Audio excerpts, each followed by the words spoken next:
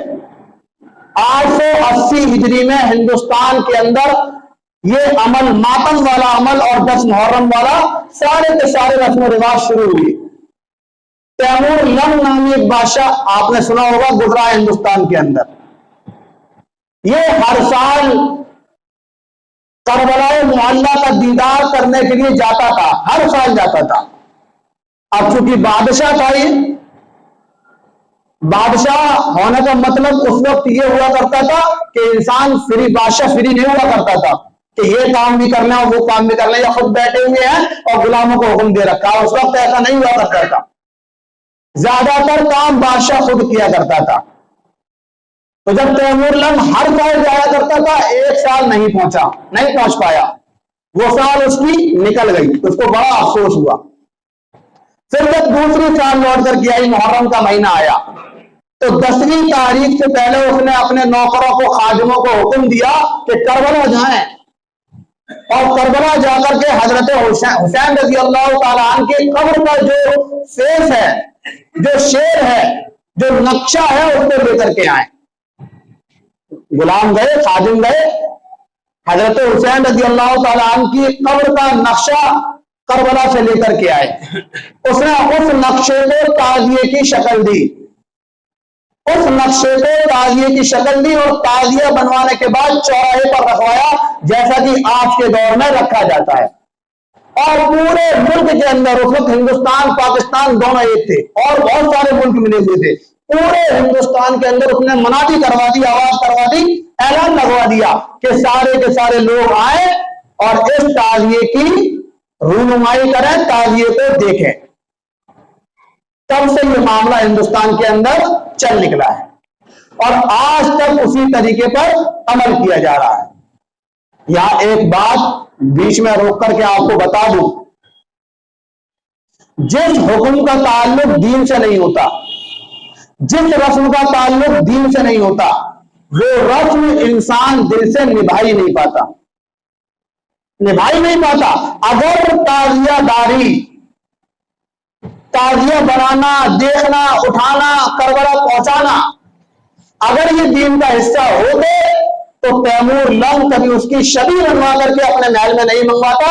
کچھ بھی ہوتی ہر سال وہیں جاتا، ہر سال وہیں جاتا. بتا دو آپ مجھے، خانہ کعبہ کا طواف کرنا فرض ہے، واجب ہے ہر اس شخص پر جس کو اللہ نے مال و دولت دیا ہے یا نہیں ہے؟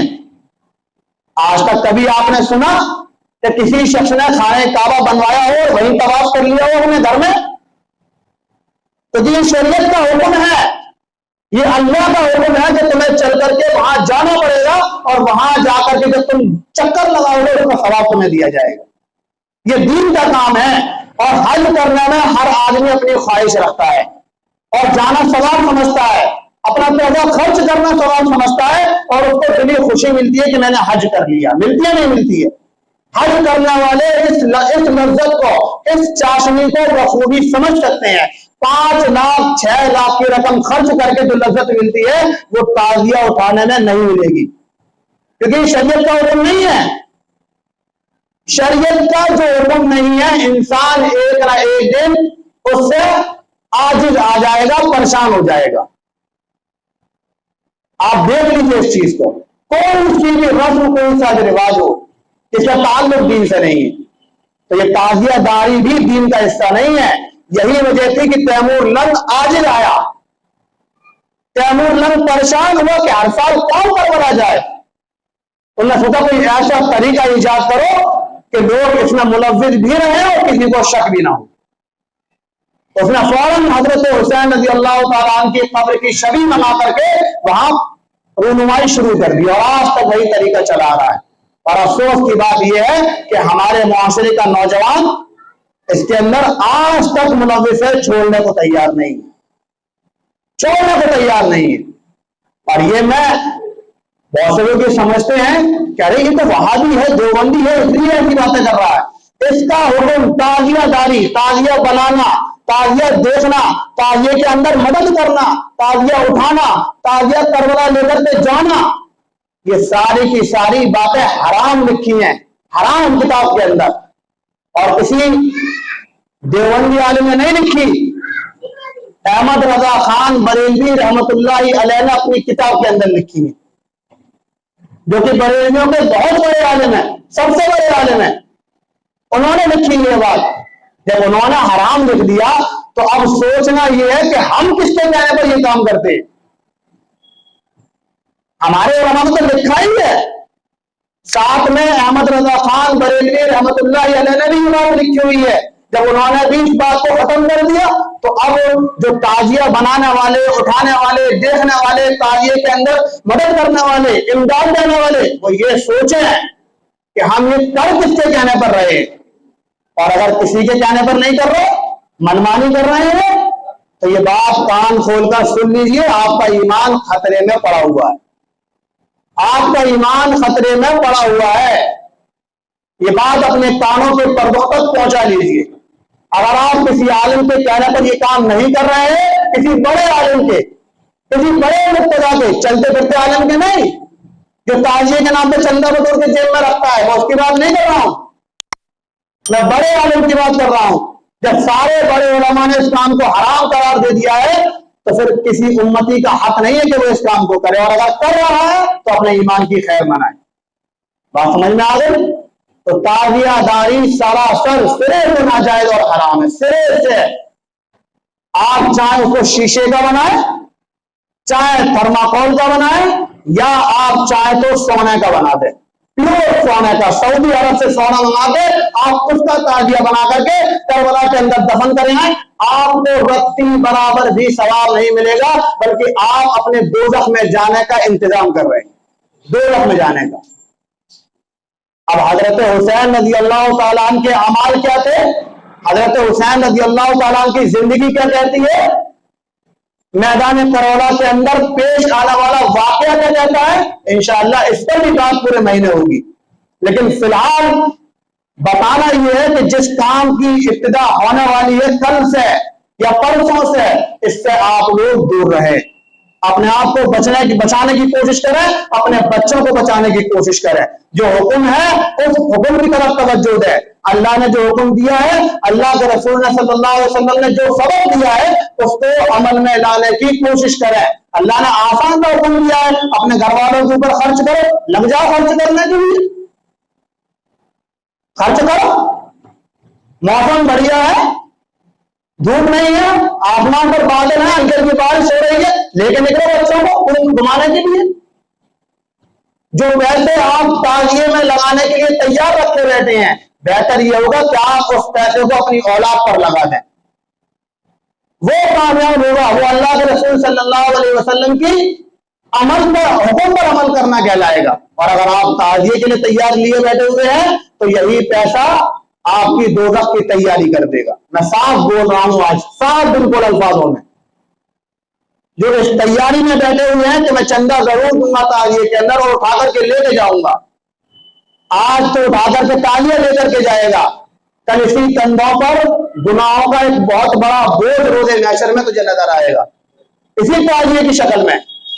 اس لیے بچنے کی کوشش کرو، ختم کرو رسم و رواج کو۔ اللہ نے ہمارے دین کو بہت آسان بنایا ہوا ہے، بہت آسان بنایا ہوا ہے، اور ہم نے اپنے رسم و رواج سے اپنے دین کو جکڑ رکھا ہے، تو نکلنے کی کوشش کرو۔ اسلامی تاریخ کا پہلا مہینہ ہے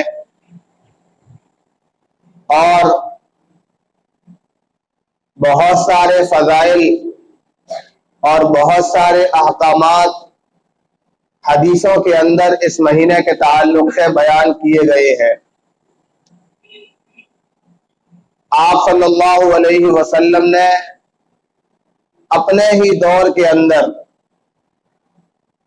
اس مہینے کے فضائل و مناقب بیان فرما دیے۔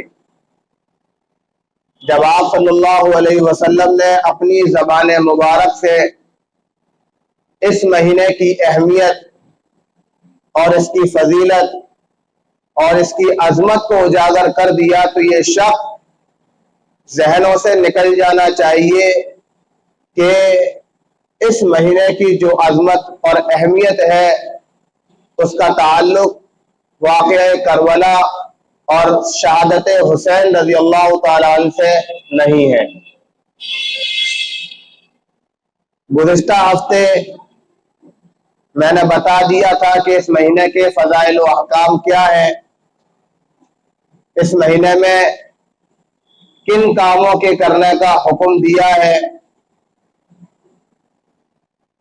اب نمبر آتا ہے اس کے بعد ان تمام کے تمام رسموں کا، ان تمام کے تمام رواجوں کا جن کا تعلق شریعت اور مذہب اسلام سے نہیں ہے۔ بہت ساری رسمیں ہیں، بہت سارے رواج ہیں، بہت سارے ایسے اعمال ہیں جو اس مہینے کے تعلق سے، یوم عاشورہ کے تعلق سے کیے جاتے ہیں، لیکن شریعت کا اس کے ساتھ کوئی بھی تعلق نہیں ہے۔ ایک رسم چاند دیکھنے سے شروع ہوتی ہے اور یوم عاشورہ کو تعزیے کربلا تک پہنچانے تک جاری رہتی ہے۔ وہ ہے تعزیوں کو سجانا، اس کو سنوارنا، اس میں تعاون کرنا، اس کی دیکھ ریکھ کرنا، اس کی ساری حقیقت کی یہ کہاں سے شروع ہوئے اور ہندوستان کے اندر اس کا وجود کیسے پنپا، یہ ساری کی ساری باتیں گزشتہ ہفتے میں بتا چکا ہوں۔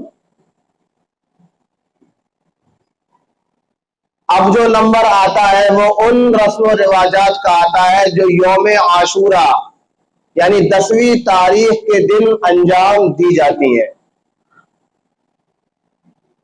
بہت ساری رسمیں ہیں، میں خاص چند رسمیں بیان کروں گا۔ پہلی رسم،